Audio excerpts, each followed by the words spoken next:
Hey guys, welcome back to Heather Rants. We don't really rant, but when people don't like what you have to say, they think it makes you sound like you're the unhinged one if they say that you're ranting. Today's topic is the new light on beards.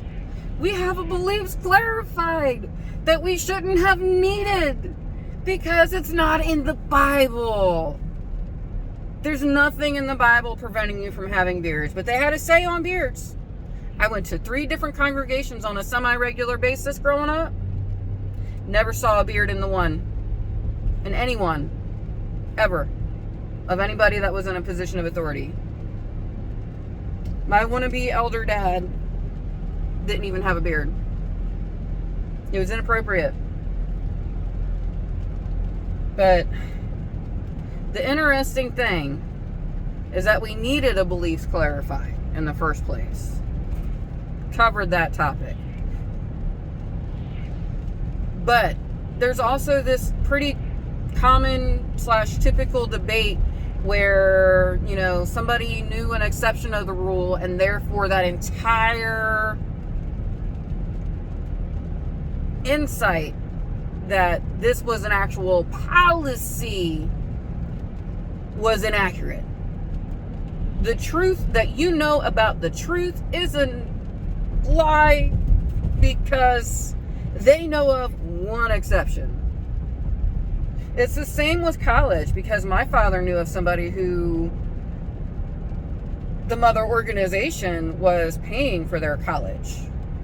Well, yeah, because they need lawyers and engineers and stuff, like mostly lawyers.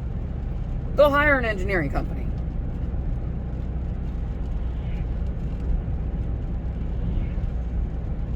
Like, you had the people that full on denied it. You had the people that created whole Facebook pages to show that they were the exception of the rules. There was basically a support group and cheer each other on group for the exceptions. I don't know why they needed one, but they had one. And then you have the people that are like, well, no, it's not a policy, but it's just kind of frowned upon.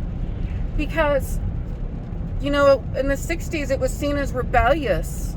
And we can't be part of the world. We can't be seen as rebellious. We're law-abiding citizens. And I'm like, foo. No one ever mentioned in any one of these talks about this new beliefs clarified, this change to policy, which, by the way, they called it a policy. So all you naysayers that you knew the exception and therefore we were lying about the rule, hello. Your own org just poo-pooed you. Every single one of them failed to mention that this policy was standing since 1919 or some sort of crap like that. And it originated with Rutherford being jealous over a dead man.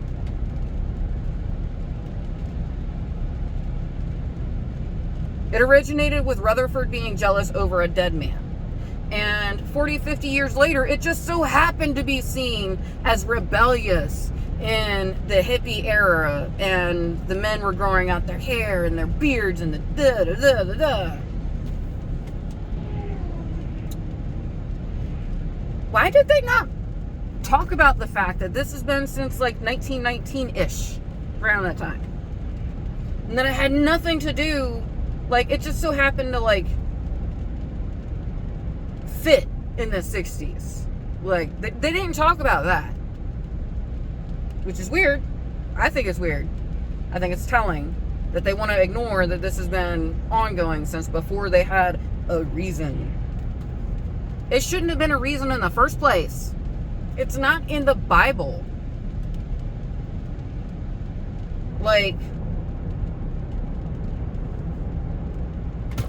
I don't know.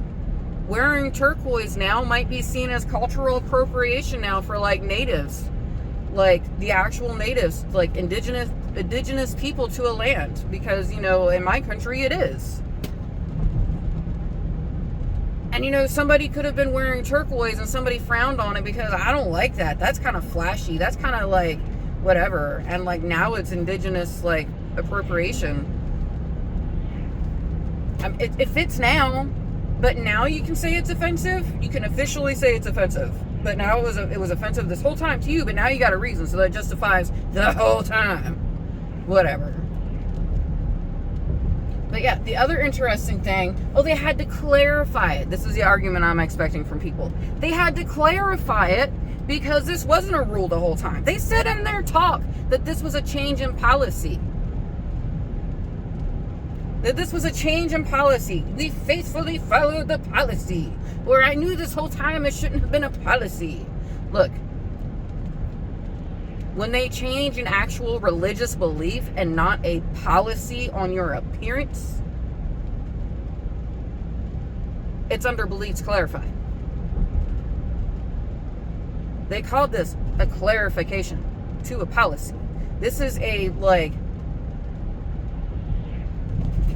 in a sense, they're putting them on the same level. Your beard, not in the Bible, and subjugating yourself to this policy that is not supported by the Bible and only supported by their insistence that you be obedient is a religious concept by virtue of being a clarification like all the other religious concepts that they change. How blasphemous is this? It should have just been plain old abolished. We should have never done it. Should have been an apology. We don't need to apologize. Why should we need to apologize? These people are the Pharisees. And they don't want you to point out that they've been Pharisees. They don't want you having these discussions. That's why they're saying that we all need to be of one mind. Now, if they're insisting that everybody be of one mind because a bunch of old dopies in New York decided that this should be the way that you think, Bible-based or not, do you really have freedom of thought and freedom of will? You need freaking permission to get married. Is that freedom of thought and freedom of will?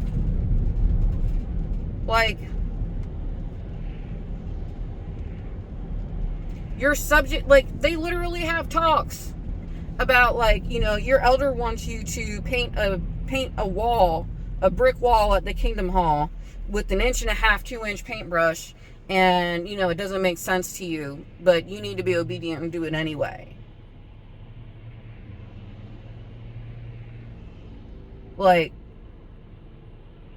At what point does your subjugation cross the line and says some sort of heresy, blasphemy, pharisaical? At what point are we drawing this line?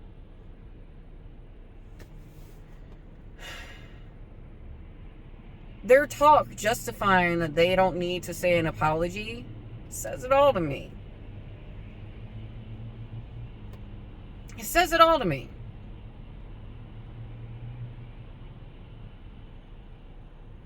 The fact that people denied it was a policy to begin with because they just want people to join. They don't want to be looked at badly. They insisted it wasn't a policy to begin with. You just got poo-pooed. This was a policy all along. Now, nobody's allowed to disagree that it was dumb in the first place and that it existed for 40 or 50 years before it was justified by the rebelliousness that was popular in the 60s and 70s, because it existed 40 or 50 years as a policy to make people forget a dead man because Rutherford was jealous.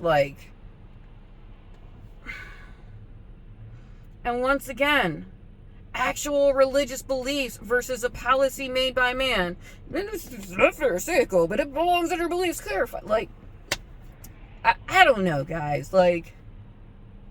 I'm humored. I'm a little offended at how dumb they think people are. But they legit have, a wide breadth of control. The pharisaical nature, it's a real thing. It's a real, on some levels, it's kind of mind-blowing. How is this not easy to see? How is this policy change not going to wake somebody up? Fingers crossed it does. This is weird. This is weird. I wanted to defend you. Now you're telling me that, like, I'm not allowed to, like, say it wasn't a, like, you're allowed, I guess you're still allowed to say it wasn't a policy at any point in time. But they're saying it's a policy, but now we're not going to talk about it at all because we're not pharisaical. Whatever.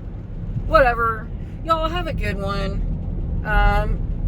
Happy belated Merry Christmas and Hanukkah, Yule, Kwanzaa, all the things that, you know, maybe you're like a brand new baby celebration person. Like, I don't know. Have a good one.